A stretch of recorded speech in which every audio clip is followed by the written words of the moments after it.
Joshua takes charge. Moses was dead. Joshua knew God had now chosen him to lead the Israelites. Before Joshua prepared his army, he had to prepare himself. God promised Joshua victory and prosperity in the promised land if the people would always obey God's word. The Israelites promised to follow Joshua and always obey God's word.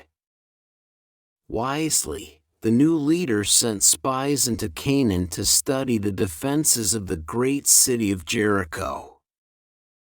Israel's first battle would be fought there.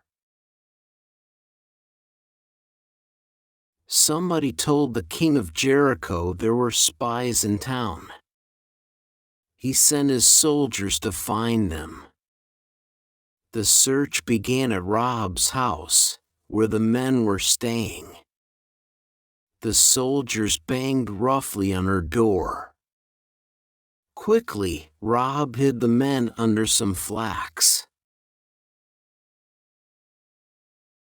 When the soldiers left, Rahab used a scarlet cord to lower the men down safely outside the city wall. Why did she help the spies? Because she knew God was with them. She wanted God to spare her life.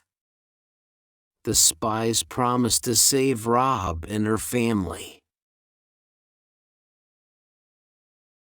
Before reaching Jericho, the Israelites had to cross the Jordan River into Canaan, the promised land.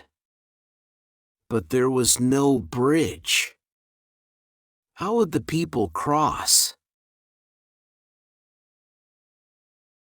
God told Joshua the priest should lead the soldiers and people, carrying the ark which held the 10 Commandments. When the priest's feet touched the river's edge, God did a miracle. God made a dry path right through the water. After all the people had crossed safely, they placed 12 big stones in the river bed and another 12 stones on Canaan's river bank. These were reminders to help the people teach their children about God's great power and love. Jericho had strong, thick walls. As Joshua planned his attack, God sent the captain of his army from heaven to remind Israel's new leader that God wins the battles for his people. God told Joshua how to attack Jericho. It was a very strange plan. God's people had to march around the city once a day for 6 days, and 7 times on the 7th day. Then they were to blow trumpets and shout, and the city walls would fall down flat. Joshua and his army did just as God had commanded. Perhaps the people in Jericho laughed at them.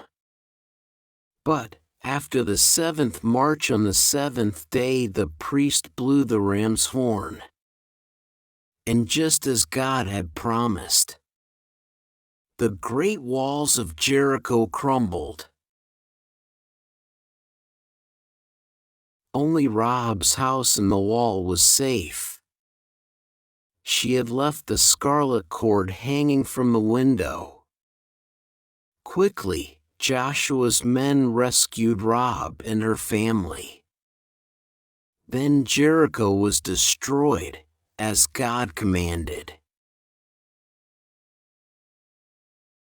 Solemnly, Joshua dedicated Jericho's gold, silver, and treasures to God's service. Then he placed a curse upon anyone who would rebuild the wicked city.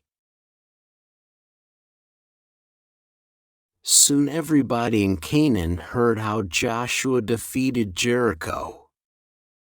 They knew that God was with his people.